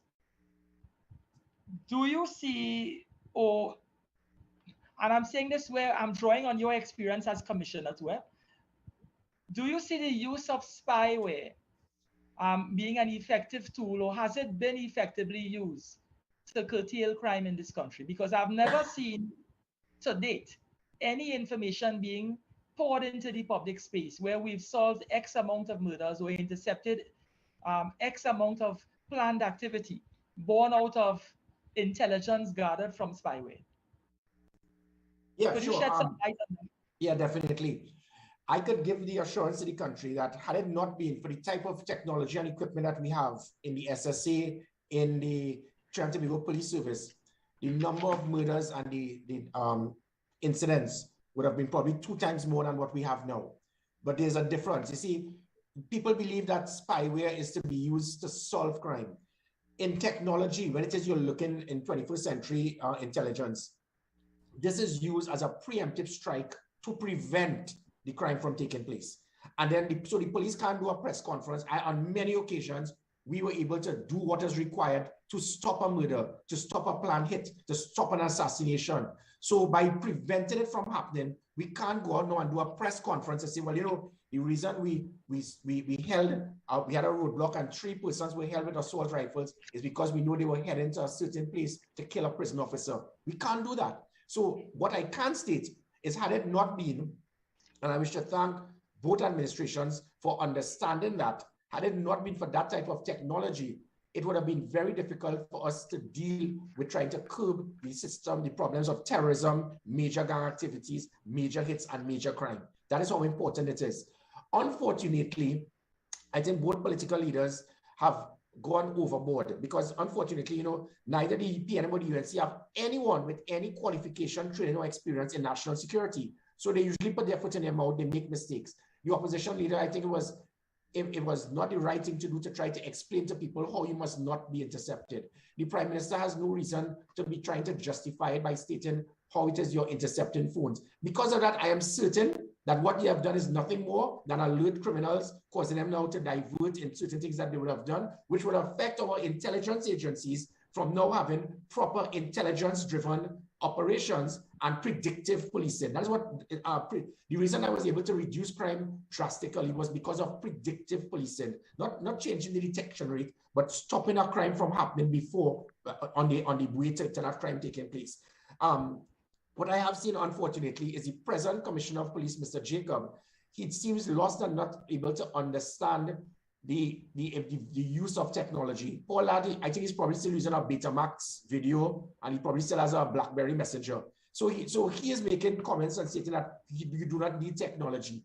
With all the type of technology, and I'm speaking basic technology as well, by the way. When it is I set up an app to allow people to make reports, when I set up online reporting, when it is we put body cameras, when we put dashboard cameras on the vehicles to monitor what is happening, to improve the 999 system, to have the proper, so all of these different things. And then after having the SOS emergency press button, if it is that persons will be attacked, to cause the police to home into where your phone is. All of that is technology from the most basic. So I transformed the police service heavily using technology. And then when it came to this situation, it was mind-boggling that people were trying to, the Prime Minister was misled.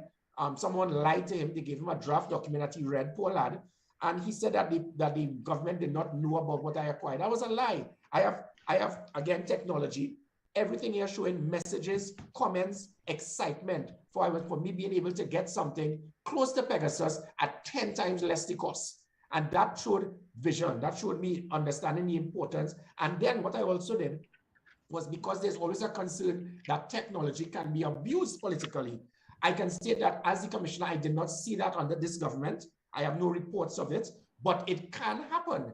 And that is why I said the two pieces of equipment, one must remain with the police, one must remain with the SSA to prevent that. A prime minister decided, no, I want it all to be under the politically appointed unit being the SSA and not the police. Why would you not want checks and balances? Why would a senior government official try to direct me to appoint a junior constable to be in charge of this equipment? And this is not in any way to discredit the present SSA. I can give the assurance that those individuals are well-trained, they are independent, but who knows what will happen in the future? We have seen Patrick Manning handpicking someone under his watch that used the equipment to spy and to intercept the phones of Gary Griffith, Keith Rowley, Kamala, and so forth.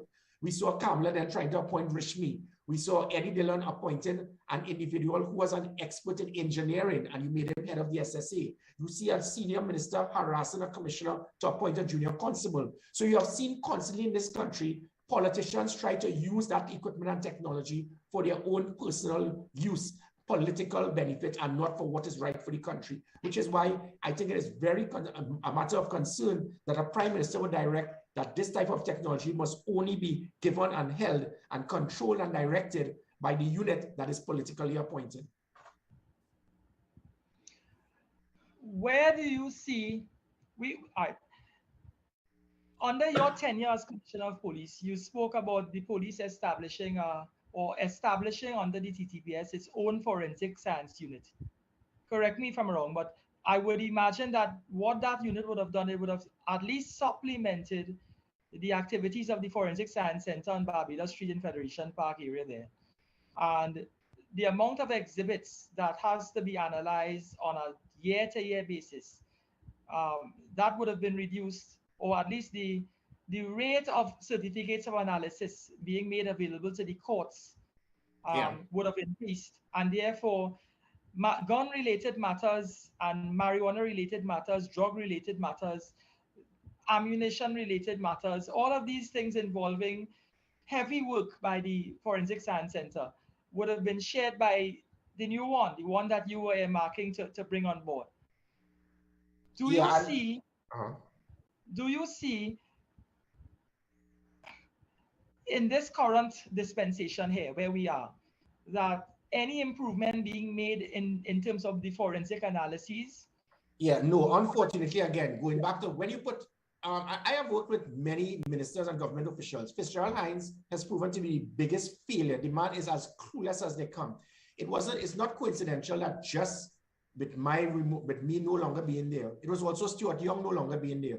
Stuart Young has his faults, but we made a very good team because he understood Gary has the expertise, the knowledge, and he was providing the policies. We were working hand in hand as a team. Obviously, he did what he had to do after, but that's beside the point. And you see the results. Fitzgerald Hines and Jacob, it is like going back to Eddie Dillon and Stephen Williams, is just reloaded. And the reason I'm stating that is that this is an individual where this man had serious concerns about when it is that I was establishing an agency like this. Every single thing. But you see what Fitzgerald Hines has? He has some retired police officers in their late 70s that he sees as advisors. Some of these guys probably don't have cable TV. And this man continues to take advice from them. And it's old school. The old school do not understand how these things work. So he had the audacity to try to tell the Prime Minister, well, if it is we try to privatize this, the people who own that might decide to cover their tracks. Thankfully, Prime Minister had to pull him up and said, what nonsense are you talking about? If it is that there's something pertaining to those individuals, then you take it back to the state-owned forensic facility. So let me show you an example of how serious this is for you. When there's a shooting and ballistic testing is required, within 7 days, you can get it in NYPD. In Trinidad and Tobago, it takes 7 years. 7 years. So by that time, the witness has disappeared or when being killed. The suspects, you can't find them again, and then justice cannot prevail. That is how important that department was. And it has continued. We have continued to wait for it to be approved. These are one of over 100 different policies, plans, programs that I put in place. And individuals, because of lack of foresight, not thinking out the box, the old school type of policing, everything has gone right back. We have gone back to the Stephen Williams era. And with that, obviously, crime would increase. What do you see needs to be done in terms of the violence in schools now? Because we've seen where since school has been, children have been reintroduced to the classroom in terms of at the national level, we've suddenly seen all of this upsurge in violence among the nation's children. This was not happening when you were there. If it is, you are to offer words of advice now from where you stand. What advice could you give and offer in order to deal with controlling that level of violence? Yeah, stop trying to shut down and dismantle everything Gary Griffith put in place because of your pettiness and small-mindedness. There were several projects I had that worked. Again, going back to the importance of sport, getting the law enforcement officials to interact with young persons, the formation of the Commissioner's Cup. We also, I met with the Ministry of Education, the relevant ministries in anticipation of this. I set up a proper template and it was set ready to go. And then unfortunately, because of COVID, the schools shut down. This, Mr. Jacob, just went with the hundreds of different things. He has sidelined this as well. We had something called Crossroads. Crossroads, again, because we worked, I twinned TTPS with the NYPD. We looked at certain models and things they did, dealing with cybercrime, domestic violence, and so forth, and dealing with helping young persons.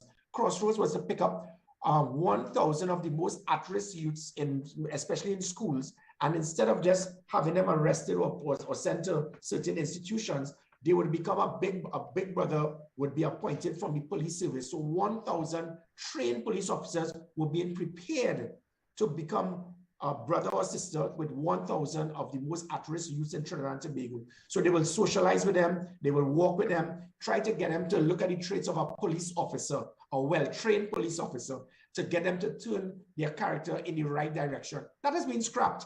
I also looked at the system of looking at the 25 highest risk schools. We had a proper operational plan to infiltrate into the schools by putting police officers in plain clothes. That has been scrapped.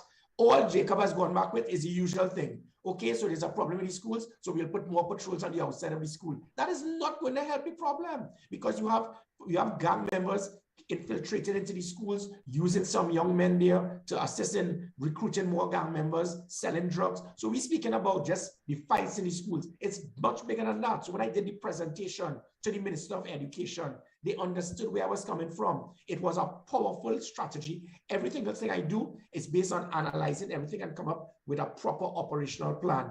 Mr. Jacob has scrapped this along with hundreds of things I've done. And again, the country continues to pay the price. So that was just what I gave you, was just some of the several operational plans we had set to assist in reducing school violence and getting young persons away from a life of crime. All right. Let me just intervene here because as we bring the interview to an end, two things. Let Farid give you the closing words. I just have one more question, and that'd be for me. Now, the Prime Minister said we spent $1.6 billion on spy equipment. You confirm that, right? But he subsequently said we did not buy Pegasus. There's no Pegasus, and I think you on record saying that is not in the country either. Yeah. I think when that was said, I think by Mr. Jacobs, you felt vindicated. True? Well, no, it was based on the Prime Minister being misled when the minister told him that they did not know that I acquired intelligence-driven intelligence equipment, that they resisted me acquiring it, and that they ordered me to hand it over to the SSA. Those three comments made by the Prime Minister were lies, and he misled the country. So the part I'm looking at, you did agree that we bought spy equipment, but it was not Pegasus. Intelligence equipment was acquired, yes. Right, 1.6 billion. It cost. No. I didn't purchase 1.6 billion. No. That was what the Prime Minister said. It cost the country $1.6 billion. No, not from me. No. No, not from you. The Prime Minister confirmed that the government spent $1.6 billion. Yeah, that's usually the amount. I mean, even if Friday before the 2010 general election, Patrick Manning approved $300 million for intelligence-driven equipment through the National Security Council. It happens, yes. Yeah, so where I'm going with it is, if we spent all that money, but we did not buy Pegasus, and I know you might not be able to tell us what we bought, could you at least tell us if it operates the same way as Pegasus, if it is more effective than Pegasus, or less than Pegasus? Okay, so it's Pegasus is something that you can go online and see about Pegasus. There are different tools, different types of equipment, but in a country you have to look at cost-benefit analysis. You're not going to get the highest and the most expensive thing. So I was able to acquire the type of technology required to secure our country. That is all I cared about. And when I showed the government officials how the type that it can be used, this was going to stop terrorism. It can stop a situation with planned attempt to assassinate high government officials or be able to sabotage some of our refineries. So it was critical that we had that type of equipment. What I will continue to stress, it will be irresponsible for any past, present politician or law enforcement official to state the type of technology, what it can and cannot do. And this is where Kamala Prasad-Bissessar and Keith Rowley, because of their lack of understanding national security, they started speaking too much about it. So all I can say is that the equipment is critical. It has proven to be very effective. Many lives have been saved. It has ensured the stability of this country. That is what is required. Unfortunately, we have a present acting commissioner of police that does not understand technology and he does not understand how to use it. So things, as I said, the most simple thing with equipment, body cameras, the dashboard cameras, the operational command center, the commissioner's command center, the national operations center, all of these things were critical. And this is all technology. So we feel technology is just about marking person's phones. And let me also please explain to the public, the Big Brother is not spying on you. There's this perception that everybody feels that they are so important that the government is listening to your conversations, because they will claim, I'm sure you're going to say now, Richard, I usually hear an echo in the background or I hear scratching. The type of technology used now for interception, you're not going to hear it. That is in the 1980s. So that type of get smart equipment that you feel you're hearing echoes in the back and scratching, the equipment that will do in that type of interception, you do not know when it happens. It's done through a computer. So no, but I can tell it so, Mr. Griffith, when I'm hanging up a call now, I hear about 4 other people hanging up right after. I hear pluck, pluck, pluck, pluck, pluck. Yeah, but I'll tell you that. No, that is. No, that is just scratching. That is just scratching. Yeah, that is just scratching in the background. Interception is not somebody on a phone listening to you. That is not how it's done. Okay. Right. So there are certain things that you look for, certain words and whatever. So because if that is the case, we have 1.4 million people. That means SSA will need to hire 700,000 people to 700,000 conversations. It doesn't work that way. The shortlist key persons, journalists, politicians, and well, that was actually done in 2010 with the 44 names. But I can tell you at this time, I can give you assurance to the country. I look, because remember, the only 3 people that can intercept is the Commissioner of Police, the Chief of Defense Staff, and the Director of the SSA. I can give the assurance to this country at this time, I have no evidence or knowledge that the systems that we have by the SSA have been used and abused by this present government. There may have been plans. I can't speak on behalf of what happened in the future, but the one thing that is irresponsible is a government official trying to influence me to appoint a junior constable to be in charge of that type of equipment. That obviously would have been a need for concern. And the Prime Minister directed that instead of checks and balances that I put to prevent it from happening, you take all and direct that it be under a politically appointed intelligence agency, rather than have it separated to ensure transparency and checks and balances. Thank you so much, Mr. Griffith, again, for always being so candid. I'll ask Mr. Ali to invite you to give the final words as we have to bring the interview to a close. But thanks again for your openness. My pleasure. Mr. Ali, yeah. Mr. Griffith, it's a pleasure to have you with us. It's good to have this incarnation of you with us today. We look forward to your contribution moving forward, and with your charisma and your detail, we expect that you would offer an alternative that we could embrace. In your closing, what do you have to offer to our Tobago brothers? I mean, we don't want to leave them out. Tobago is part of this island state. Yeah, even when I was Minister of National Security, Commissioner of Police, I put a lot of effort into Tobago. A safer Tobago meant a safer Trinidad. If Tobago remained locked down and secure, less resources were required to go across the Tobago to secure it. So I understood the importance there. So, I mean, both sides of the fence, Trinidad and Tobago, there are things that we can do to turn around this Twin Island Republic. We can very well do it. I would ask persons, do not judge me based on how you saw me as Commissioner of Police. When I was trained in the military, you have to look at the type of leadership based on the situation. So as the Commissioner of Police, I was forced to be very aggressive to deal with criminal elements. That is different. And people say, well, maybe he might be just like Keith Rowley. All you have to do is remember Gary Griffith as Minister of National Security. In that 2 years, there was never one confrontation, no conflict, nothing. I was a statesman, I was a diplomat, and I did what was required, because as a minister and a politician, you're now a servant. As a commissioner of police, you had to fight and deal with criminal elements. People will say, well, what will be his qualification to be a leader of this country? In the United States, 31 of the 46 US presidents had military service. And there's a reason. I'm not saying that you have to be in the military to be a good leader, but military leaders have that degree of training to know how to delegate responsibility, select the best persons for the job, monitor them, and ensure you can be successful in the mission. That is what I intend to do. Mission Trinidad and Tobago, we would succeed. All I ask for the country is believe. We hope to see more of you in the time to come, and we hope that you come back on our show. You be a part of us here. Well, it's my pleasure. Anytime. Take care. Thanks for your time. All right. Okay. All right. Well, what we can do now, Ms. Sally, we take a break now. I don't know if you're continuing with us all the way up to 7, but we can take a break now and come back on. Yeah. I'll be with you, and we'll take the break now.